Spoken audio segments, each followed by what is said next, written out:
Hey guys, today I'm going to give you 5 tips on producing that you will not learn in school, that you will not find on any other YouTube channel. These are the difference between the amateurs and the pros. Stay tuned.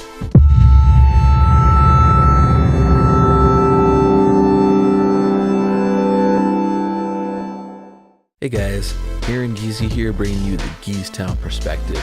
And today I'm going to give you 5 tips on producing that are not taught in schools, that you will not find on any other YouTube channel, but just me right here giving you my perspective. And I really believe these are the difference between the amateurs and the pros. But I'm just going to get right into it. Tip number 1, don't focus too much on style. All right. I've seen this happen with producers. I've seen this happen with bands. They focus too much on a style as a producer. It's like, every band that comes in, it comes out sounding exactly the same. Maybe your thing is like pop punk and every album comes out sounding like pop punk. And the most dangerous thing with this is that you can have success with this a little bit for a limited amount of time. But what happens, look at history, styles change. What was popular 5 years ago isn't necessarily popular, now. And with musicians, it's the same thing. Musicians get so focused on the style of music, you can appeal to a certain amount of people as a band, just conforming to a certain style of music. But what you really need to do as a producer and as a musician is focus on the fundamental things that apply to all styles.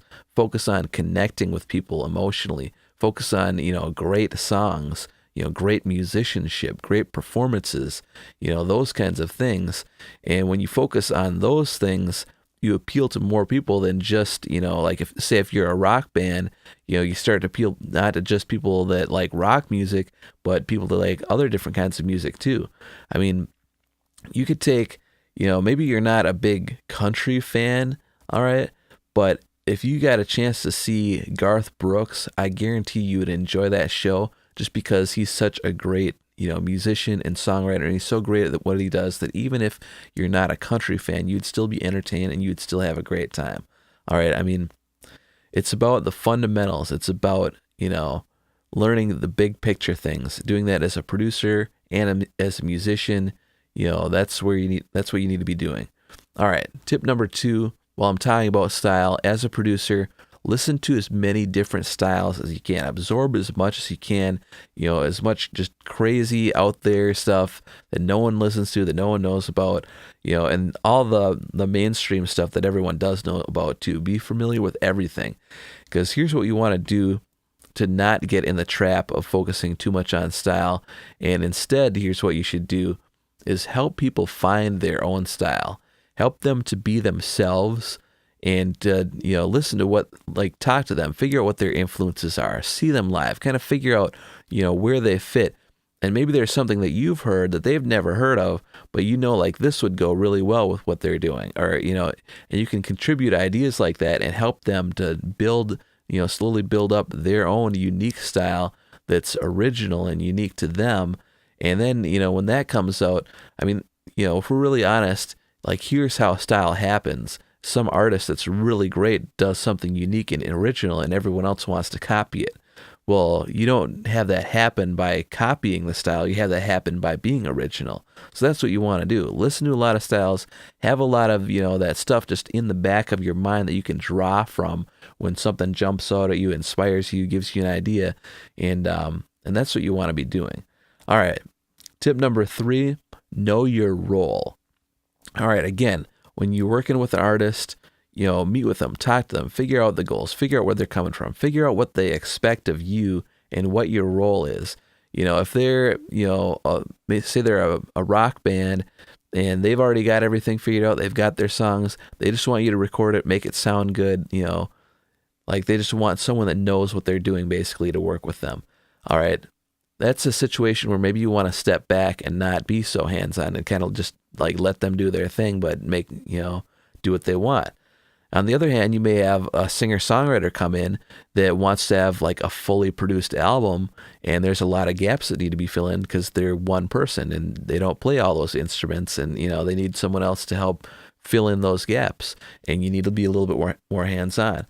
But, the key is just being in communication and knowing like where what your role is, because otherwise you're going into with this to work with this band and you're trying to change things, and that's why I think a lot of producers get a bad reputation. Is bands see producers as, oh, that's that jerk that wants to make us conform to the record label or whatever, the mainstream. They want us to sell out.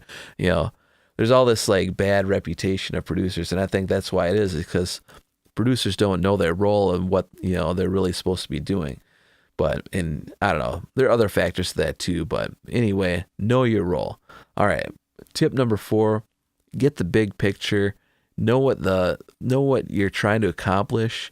Again, meet with the band, sit down, figure out your goals, figure out their influences, figure out all that stuff and what we're trying to do, and try to when you're working on the project, like remind them of that, remind them of the goal, remind them of like what they said. Okay, here's what we want our album to sound like, because different band members, different people that are part of this that come over, they can go off on like these tangents that get things like way off. You got to bring people in, you got to keep people focused, and at the same time you got to know what battles to fight and what battles to just let go, because you got to know when something is really important. I mean, maybe there's a song that you hear that's really great, but for some reason, like people just don't like it. They don't think it fits, but this is a great song, and maybe it's a little outside of their comfort zone or outside of what they'd normally do, but like we need to do this, and that might be a situation where you need to really put your foot down and say, hey, this is worth fighting for, because I really think this is going to help you be successful, and this is going to be a great song. And there are other times, maybe like, the bass player or something wants you to put some effect on something, you're just like, oh, that's just so cheesy and so cliche and so dumb. But just let it go. Let them be happy. It'll make the whole environment a lot better when people are just happy and they know that you're on their side and you're not just like this jerk trying to control everything. And, but anyway, yeah, understand the big picture and know what battles to fight. All right, last but certainly not least, this is probably the most important one of all, is, guys, leadership and people skills. All right, those two things should be common sense, but seem to be severely lacking with most musicians and producers. Guys, crash course in people skills. All people skills is be good at making people feel good about themselves. All right, that's all you got to do. Just, whenever there's a situation, maybe, you got to deal with something, something's not going so well, just let them know, like, hey, it's not a big deal and we just need to work on this and, we'll get it, and like be on their side and just make them feel like good about themselves and not like they just are terrible and they suck. And, you know what I mean? Just be good at people skills. Leadership skills. You need to be able to motivate people, inspire people, get great takes out of people, be in good communication with everyone, keep everyone organized. When all the band members have ADD and they're crazy, like remind people, hey, we're here to make an album and get, people going on it. Like those things are incredibly important and, vital in any kind of production if you want to make a great record. Otherwise things just get sidetracked and way out of hand. And yeah, leadership and people skills. So other than that, that's all I got for you today. Make sure you give this video a like, subscribe to my channel if you want to see more. Otherwise, I will see you later. Hey guys, thanks for watching. I hope you enjoyed this episode of the Geeztown Perspective. If you did, make sure you give this video a like. I'll be making more videos like this for you guys in the coming days and weeks, so make sure you subscribe to my channel if you don't want to miss any. Also, check out some of my music. If you sign up for my email list at geeztown.com, I will send you 2 free songs. If you prefer to pay, you can also find my music on iTunes, Spotify, and other digital music online retailers. Until next time, see you later.